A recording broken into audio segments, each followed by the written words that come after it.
क्या होगा अगर मैं आपसे कहूं कि असुर सीजन 2 की एंडिंग में जो हमें दिखाया गया वो पूरी सच्चाई नहीं थी। क्या शुभ सच में मर चुका है या फिर उसने अपनी मौत से पहले ऐसा मास्टर प्लान तैयार कर लिया था जो सीजन 3 की पूरी कहानी बदल देगा।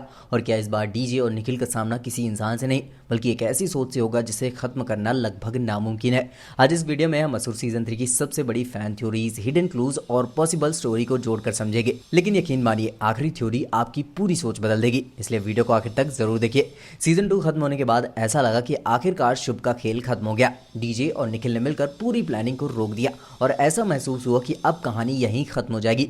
लेकिन अगर आपने आखिरी एपिसोड को ध्यान से देखा हो तो आपको महसूस होगा कि कई सवालों के जवाब अभी भी बाकी है। आखिर शुभ जैसा जीनियस इतनी आसानी से हार कैसे मान सकता है? क्या उसने सच में अपने हर प्लान का अंत यही सोच रखा था या फिर वो चाहता ही यही था कि सभी लोग उसे खत्म हुआ मान ले? यही वजह है कि पहली और सबसे बड़ी थ्योरी सामने आती है, क्या शुभ सच में वापस आएगा? अब यहाँ वापस आने का मतलब सिर्फ उसका जिंदा होना नहीं है। हो सकता है सीजन 3 में हमें उसके पहले से रिकॉर्ड किए गए वीडियोस, हिडन मैसेजेस या फिर सीक्रेट प्लान्स देखने को मिले। शुभ हमेशा से कई कदम आगे सोचता था, इसलिए ये मानना बिल्कुल गलत नहीं होगा कि उसने अपनी मौत से पहले ही अगले फेज की तैयारी पूरी कर ली हो।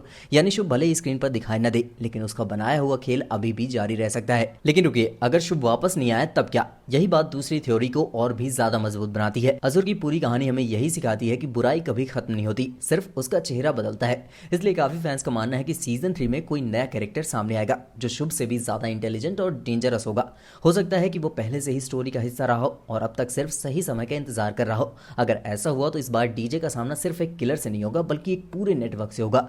अब बात करते हैं डीजे की। पिछले दोनों सीजन में हमने देखा कि डीजे हमेशा सही और गलत के बीच फंसा रहा। उसने कई बार ऐसे फैसले लिए जो आसान नहीं थे। लेकिन अगर सीजन 3 में उसे किसी एक इंसान की जान बचाने और हजारों लोगों की जान बचाने में से सिर्फ एक विकल्प चुनना पड़े तो क्या होगा? हो सकता है यही फैसला उसे पूरी तरह बदल दे। शायद पहली बार डीजे खुद अपनी सोच और अपने सिद्धांतों पर सवाल उठाने लगे और अगर ऐसा हुआ तो यही सीजन 3 का सबसे इमोशनल मोमेंट बन सकता है। लेकिन कहानी यहीं खत्म नहीं होती, क्योंकि अगली थ्योरी पूरी सीरीज का डायरेक्शन बदल सकती है। असुर की सबसे बड़ी ताकत उसकी माइथोलॉजी रही है। पहले 2 सीजन्स में कल्कि, असुर और धर्म अधर्म की सोच को क्राइम के साथ जोड़ा गया था। लेकिन सीजन 3 में मेकर्स महाभारत, अश्वत्थामा या फिर किसी दूसरी पौराणिक कहानी से इंस्पिरेशन ले सकते हैं। अगर ऐसा हुआ तो इस बार सिर्फ क्राइम थ्रिलर नहीं बल्कि माइथोलॉजी और साइकोलॉजी का और भी डार्क कॉम्बिनेशन देखने को मिलेगा। अब जरा टेक्नोलॉजी की तरफ ध्यान दीजिए। पिछले सीजन में शुभ लोगों के दिमाग से खेलता था, लेकिन आज की दुनिया पहले जैसी नहीं रही। Artificial intelligence, dark web, data tracking और ह्यूमन साइकोलॉजी पहले से कहीं ज्यादा पावरफुल हो चुके हैं। क्या होगा अगर सीजन 3 का विलन इन्हीं चीजों का इस्तेमाल करके लोगों को कंट्रोल करना शुरू कर दे?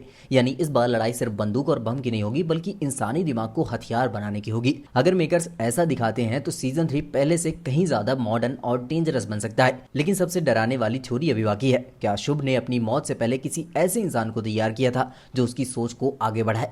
सीजन 2 में उसने कई बार कहा था कि विचार कभी मरते नहीं, सिर्फ इंसान मरते हैं। अगर इस डायलॉग का असली मतलब यही था तो सीजन 3 में कोई नया डिसेबल सामने आ सकता है। ऐसा इंसान जो बाहर से बिल्कुल नॉर्मल दिखे लेकिन अंदर से शुभ की तरह ही सोचता हो। और सबसे बड़ी बात, शायद डीजे और निखिल उसे पहचान भी ना पाए। अब एक और सवाल उठता है, क्या निखिल हमेशा हीरो ही रहेगा? पिछले दोनों सीजन्स में उसने बहुत कुछ खोया है। लगातार ट्रॉमा, गिल्ट और मानसिक दबाव किसी भी इंसान को बदल सकता है। अगर सीजन 3 में विलन उसकी इन्हीं कमजोरियों का फायदा उठाए तो पहली बार निखिल अपने ही फैसलों पर शक करने लगेगा। हो सकता है कुछ समय के लिए वो सही और गलत के बीच फर्क न कर पाए और यही चीज सीजन 3 को बाकी दोनों सीजन से अलग बना सकती है। लेकिन अगर मैं कहूँ कि शुभ सिर्फ एक मोहरा था तो एक थ्योरी ये भी कहती है कि उसके पीछे कोई बड़ा ऑर्गेनाइजेशन मौजूद था जिसका अभी तक खुलासा नहीं हुआ। अगर अकेला शुभ इतना बड़ा केओस फैला सकता है तो सोचिए उसके पीछे पूरा नेटवर्क होगा तो क्या होगा। हो सकता है कि सीजन 3 में क्राइम सिर्फ इंडिया तक सीमित ना रहे बल्कि इंटरनेशनल लेवल की कॉन्स्पिरेसी देखने को मिले जहां टेक्नोलॉजी, माइथोलॉजी और टेरर एक साथ जुड़े हो। अब सबसे आखिरी और सबसे बड़ी थ्योरी,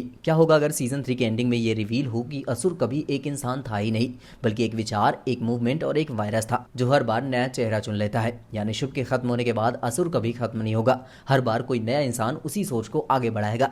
अगर मेकर्स ऐसा ट्विस्ट लेकर आते हैं तो असुर सिर्फ एक क्राइम वेब सीरीज नहीं रहेगी बल्कि इंडियन ओटीटी की सबसे यादगार साइकोलॉजिकल थ्रिलर सीरीज बन जाएगी। अगर इन सभी थ्योरीज को एक साथ जोड़कर देखा जाए तो एक बात साफ नजर आती है कि सीजन 3 सिर्फ शुभ की वापसी की कहानी नहीं होगी बल्कि ये उस सवाल का जवाब देगा कि क्या बुराई को सच में खत्म किया जा सकता है या वो हर बार किसी नए चेहरे के साथ वापस लौट आती है। यही सवाल असुर को बाकी सभी क्राइम थ्रिलर से अलग बनाता है। और शायद यही सीजन 3 का सबसे बड़ा ट्विस्ट भी साबित होगा। फिलहाल मेकर्स ने सीजन 3 की ऑफिशियल स्टोरी रिवील नहीं की है, इसलिए इस वीडियो में बताई गई सभी बातें फैन थ्योरीज, पिछले सीजन के हिडन क्लूज और पॉसिबल स्टोरी डायरेक्शन पर बेस्ड है। अगर इनमें से आधी थ्योरीज भी सच निकली तो असुर सीजन 3 पहले के दोनों सीजन से कहीं ज्यादा खतरनाक और माइंड ब्लोइंग साबित हो सकता है। अब आपकी बारी है, आपको कौन सी थ्योरी सबसे ज्यादा स्ट्रांग लगी? क्या शुभ किसी नए रूप में वापस आएगा या फिर इस बार कोई नया असुर पूरी दुनिया को हिलाने वाला है? अपनी थ्योरी कमेंट में जरूर बताइए। अगर वीडियो पसंद आए तो लाइक करें, चैनल को सब्सक्राइब करें और बेल आइकन दबाना मत भूलना। मिलता है नेक्स्ट वीडियो में, तब तक के लिए बाय बाय।